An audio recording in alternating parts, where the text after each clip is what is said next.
तो आज हम बात करेंगे ऑप्टिकल फाइबर की, जिनकी आजकल टेलीकम्युनिकेशन इंडस्ट्री के अंदर या मेडिकल फील्ड के अंदर बहुत ज्यादा एप्लीकेशंस है, जिनके ऊपर हम बात करेंगे। सबसे पहले हम देखते हैं कि ऑप्टिकल फाइबर बेसिकली किस फिनोमेना के बेस पे काम करता है। हमने एक फिनोमेना स्टडी किया था, total internal reflection. Total internal reflection, इसको हम जस्ट एक व्यू से लेंगे और उसके बाद हम देखेंगे जी ऑप्टिकल फाइबर जो है वो किस तरह से वर्क करते हैं। अब टोटल इंटरनल रिफ्लेक्शन क्या थी, हमने बात की थी कि अगर आप एक ग्लास स्लैब लेते हैं, यानी एक ट्रांसपेरेंट ग्लास लेते हैं, ठीक है, बल्कि हम थोड़ा सा इसको बड़ा शो कर देते हैं, ट्रांसपेरेंट ग्लास लेते हैं। अब ये जो है ये ज्यादा डेंसर है एज कम्पेयर टू एयर, यानी इसकी डेंसिटी क्या है, ज्यादा है। ये ग्लास है और बाहर जो है वो एयर है। हम जानते हैं कि जब रे ऑफ लाइट आपके डेंसर मीडियम से, ये फर्ज करें ये सोर्स ऑफ लाइट है, जब ये रे ऑफ लाइट आपके डेंसर मीडियम से इस तरह सर्टेन एंगल के ऊपर इंसिडेंस होती है,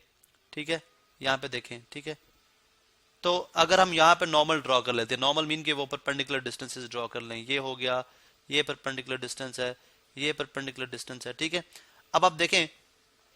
कि जब आप इसको ड्रॉ करते हैं तो यहाँ पे एंगल ऑफ इंसिडेंस नॉर्मल के साथ बनता है, ये एंगल ऑफ इंसिडेंस स्मॉलर है, ये एंगल ऑफ इंसिडेंस इस एंगल ऑफ इंसिडेंस से ग्रेटर है, आई प्राइम कह देते हैं। ये एंगल ऑफ इंसिडेंस इससे भी ग्रेटर है, इसको आई डबल प्राइम कह देते हैं। तो हम देखते हैं कि जब ray of light from glass, यानी ग्लास से एयर में एंटर होती है तो वो away from the normal bend करती है। ये नॉर्मल है तो नॉर्मल से अवे बेंड करेगी। इसी तरह ये थी, ये इसका एंगल ऑफ इंसिडेंस बढ़ गया, ये ज्यादा अवे बेंड करेगी, ठीक है। और ये जो है इसका एंगल ऑफ इंसिडेंस इससे भी बड़ा है। तो एक ऐसा एंगल ऑफ इंसिडेंस जिसके लिए आपकी लाइट बजाय दूसरे मीडियम में एंटर होने के उसी मीडियम की बाउंड्री पे मूव करना शुरू कर दे। यानी आप देखें कि एंगल ऑफ इंसिडेंस आपने इतना बढ़ा दिया कि अब ये कि वो बजाय दूसरे मीडियम के अंदर एंटर होती, वो उसी बाउंड्री के ऊपर उसने ट्रैवल करना शुरू कर दिया। अब इसकी रीजन जो है कि ऐसा क्यों होता है, लाइट क्यों बेंड करती है अवे फ्रॉम द नॉर्मल, ये हमने डिटेल में इस पे लेक्चर दिया हुआ है, जिसपे आप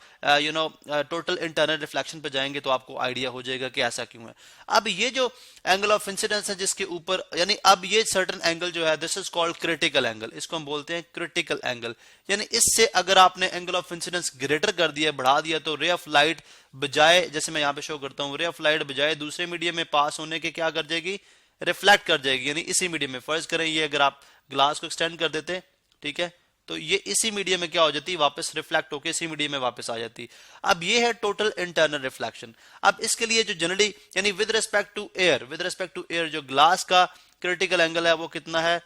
42 डिग्री है। वो कितना है, 42 डिग्री है। अब फॉर एग्जांपल आप एक ऑप्टिकल फाइबर क्या है, एक बाल जितनी बारीक एक आपके पास लेयर ऑफ ऑप्टिक्स है, यानी लेयर ऑफ स्मॉल जो है वो ग्लास की एक छोटी सी लेयर है, जिसको मैं यहाँ पे आपको शो करता हूँ, जिसका हम बड़ा इमेज देखेंगे, ठीक है, जिसको मैं स्मॉल यहाँ पे शो करता हूँ। अब इसमें क्या है कि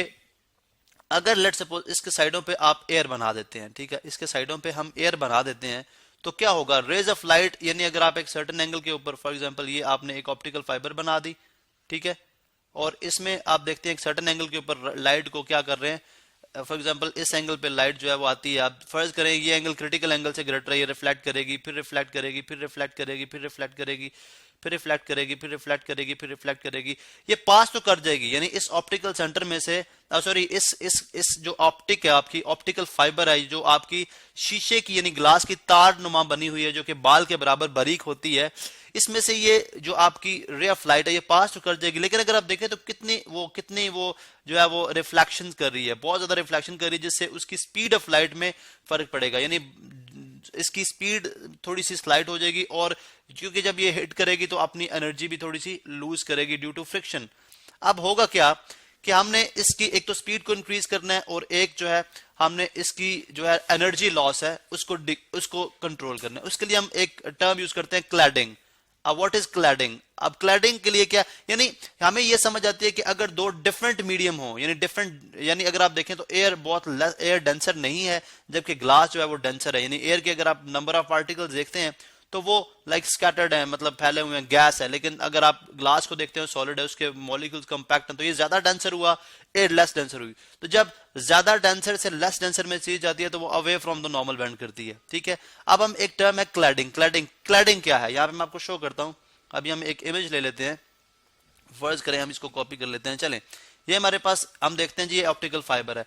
अब विदाउट क्लैडिंग, यानी विदाउट क्लैडिंग फर्ज करें जैसे हमने ये शो किया हुआ है, इसका ये बड़ा इमेज करके आपको दिखा रहा हूं मैं कि अगर लेट्स सपोज ये ग्लास है और ये इसके बाहर आपके पास एयर है, तो फर्ज करें ये जो एंगल बन रहा है यहाँ पे आपके पास, ये जो एंगल है ये ग्रेटर देन क्रिटिकल एंगल है, ये ग्रेटर देन क्रिटिकल एंगल है, ये ग्रेटर देन क्रिटिकल एंगल है, ये ग्रेटर देन क्रिटिकल एंगल है, ये ग्रेटर देन क्रिटिकल एंगल है। लेकिन with respect to air glass का जो क्रिटिकल एंगल है वो कितना है 41.8 डिग्री, जिसको मैंने अप्रोक्सीमेटली कितना बताया था यहाँ पे ऊपर बताया था 42 डिग्री। ठीक है, अब इसका मतलब है इसमें रिफ्लेक्शन बहुत ज्यादा हो रही है, एनर्जी लॉस हो रही है, ज्यादा बार स्ट्राइक करेगी तो एनर्जी लॉस होगी आपकी, क्योंकि आपकी लाइट जो है वो सोर्स ऑफ एनर्जी है, वो भी लॉस होती है और इसकी स्पीड भी थोड़ी सी इफेक्टेड होती है क्योंकि बार बार स्ट्राइक कर रही है। अब हमने क्या किया, हमने क्लैडिंग की। क्लैडिंग में क्या किया कि हमने दो डिफरेंट ग्लास यूज किए, यानी एक ऐसा आप ग्लास यूज कर रहे हैं जिसका यानी ये एरिया जो है ये क्लैडेड एरिया है, यानी क्लैडेड, ठीक है, क्लैडेड एरिया है, ये भी क्लैडेड एरिया है। क्लैडिंग हमने किस तरह से की कि आपने दो लोअर रिफ्रैक्टिव इंडेक्स के, यानी ये आपके पास, यानी जिसमें से जो सेंट्रल पार्ट होता है कोर का, जो सेंट्रल पार्ट होता है ऑप्टिकल फाइबर का, दिस इज कॉल्ड कोर, यानी ये जो है आपके पास कोर है जो कि एक डिफरेंट कलर के अंदर नजर आ रही है, स्लाइटली डिफरेंट कलर है। और जो ऊपर यानी जो इसको अपने अंदर एम्बेड किए हुए हैं, इसके जो इसके साइडों पे जो दो लेयर्स हैं ये भी ग्लास के लेयर्स हैं, यानी आप याद रखें कि ये भी ग्लास है, ठीक है, और ये भी क्या है, ये भी ग्लास है। अब आपने क्या किया, दो डिफरेंट ग्लास के different refractive index, refractive index basically होता है कि अगर आपका यानी refract speed of light in air divided by speed of light in that medium से मुराद ग्लास, यानी ग्लास के यानी फर्ज करें एक जी फॉर ग्लास, यानी स्पीड ऑफ लाइट, यानी रेशो होती है speed of light in air, air से स्पीड ऑफ लाइट कितनी होती है डिवाइडेड अगर कर दें कि उस ग्लास में, जो डेफिनेटली कम होगी क्योंकि ग्लास में स्पीड ऑफ लाइट कम हो जाती है, ठीक है, डेंसर मीडियम है, स्पीड ऑफ लाइट ग्लास में है, उसको डिवाइड कर दें, वो जो रेशो आती है वो रिफ्रैक्टिव इंडेक्स है। तो अब क्या करते हैं हम कि बजाय, चूंकि एयर के लिए क्रिटिकल एंगल जो है 42 डिग्री है, अब हम क्या करते हैं, हम क्लैडिंग करते हैं। क्लैडिंग से जैसे मैंने बता दिया कि एक डिफरेंट ग्लास, यानी ये ग्लास जो है येलो कलर के अंदर जिसको मैं लिख रहा हूं, ये इसका रिफ्रैक्टिव इंडेक्स कितना है 1.55 इसका रिफ्रैक्टिव इंडेक्स है, ठीक है, इसका रिफ्रैक्टिव इंडेक्स कितना है 1.55। और जो क्लैडेड एरिया यानी ये रीजन और ये रीजन, मैं डिफरेंट दोबारा से शो कर दूं, ये रीजन, ठीक है, और ये रीजन, इसका रिफ्रैक्टिव इंडेक्स कितना है 1.45, यानी इसका लोअर रिफ्रैक्टिव इंडेक्स है और जो कोर है उसका हायर रिफ्रैक्टिव इंडेक्स है। अब हायर रिफ्रैक्टिव इंडेक्स आपने जब यूज किया तो आपका क्रिटिकल एंगल जो कि पहले एयर आपका यानी यहां पे आपका जो क्रिटिकल एंगल था वो कितना था 42 डिग्री, ज्यादा रिफ्लेक्शंस हो रही थी। यहां पे आपने क्या किया, जब क्लैडिंग की तो दो यानी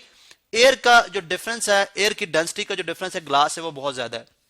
इसलिए आपका एंगल 42 डिग्री है। लेकिन यहां पे आपने डिफरेंस को कम किया, डिफरेंस कम किया तो आपका जो क्रिटिकल एंगल है वो 42 डिग्री से इंक्रीज करके कहां पे चला गया 69.3 डिग्री, यानी अब अगर आपकी रे ऑफ लाइट 69.3 डिग्री पे जाके इंसिडेंट होगी, ठीक है, ये देखें ये एंगल ऑफ इंसिडेंस अगर इतना होगा 69.3 डिग्री, 69.3 डिग्री एंड अबव, इससे अबव होगा, यानी आप यूं कर लें कि 71 डिग्री कर लें, 70 और अबव, 70 और अबव एंगल पे जब आपकी रे ऑफ लाइट इंसिडेंट होगी तब वो रिफ्लेक्ट होगी, वरना वो पास कर जाएगी दूसरे मीडियम में। तो अब आपने क्या किया, क्लैडिंग के जरिए आपने जब एंगल ऑफ इंसिडेंस आपने इंक्रीज किया तो जिससे आपका एंगल ऑफ रिफ्रैक्शन था वो भी बहुत बड़ा हो गया, जिसकी वजह से जो रेज बहुत दफा स्ट्राइक कर रही थी, यानी बार बार आपकी यानी जो उसकी रिफ्लेक्शंस बहुत ज्यादा हो रही थी, क्लैडिंग की वजह से उसकी रिफ्लेक्शंस क्या होगी, कम होगी, और उसकी स्पीड भी एक इंक्रीज होगी और एनर्जी लॉस भी क्या हो गया, बहुत कम हो गया। तो इस तरह से आपने जो है ऑप्टिकल फाइबर को इस्तेमाल करते हुए आप जो है वो अपनी यानी स्पीड यानी ऑप्टिकल फाइबर्स के इस्तेमाल से हमारी टेलीकम्युनिकेशन यानी जो आपकी कम्युनिकेशन सिस्टम है और प्लस आपकी मेडिकल फील्ड जो है वो काफी हद तक जो है वो एडवांस हो जाती है। अब यही रीजन है कि एक तो आपकी ऑप्टिकल फाइबर्स बहुत चीप होती है, यानी महंगी नहीं होती, ठीक है, ग्लास से जो आपकी ऑप्टिकल फाइबर्स होती हैं, जो कि इवन कि आपका केबल सिस्टम है जो कि रिप्लेस्ड हो गया है, पहले वो आपका कॉपर पे ऊपर, ठीक है, सिल्वर के ऊपर जो कि काफी एक्सपेंसिव आपकी वायर्स होती है इसके ऊपर बेस करता था। तो अब आप ऑप्टिकल फाइबर्स ने क्या किया, इन चीजों को क्या कर दिया, रिप्लेस कर दिया, ठीक है। इसी तरह से अगर आप इनके अलावा इनकी इसके आपके लाइट पाइप बनते हैं, एंडोस्कोप जो कि डॉक्टर्स यूज करते हैं किसी पेशेंट का इंटरनल एग्जामिन करने के लिए, जिसके ऊपर हम डिटेल में बात करेंगे, लेकिन ये सारी इसकी एप्लीकेशन है जो कि ऑप्टिकल फाइबर से पॉसिबल हुआ। इसी वजह से आप जब किसी से फोन पे बात करते हैं तो आप विदाउट डिस्टॉर्शन, बिकॉज वो इतनी हेयर लाइक स्ट्रक्चर होती हैं जिसमें से बंडल्स ऑफ ऑप्टिकल फाइबर्स पास करती हैं एक बड़ी केबल में से, जिसकी वजह से आप जब किसी से बात करते हैं तो आपकी आवाज में कोई डिस्टॉर्शन नहीं आती। एक ऑप्टिकल फाइबर में से भी आप बहुत सारी जो है वो रेज पास करा सकते हैं।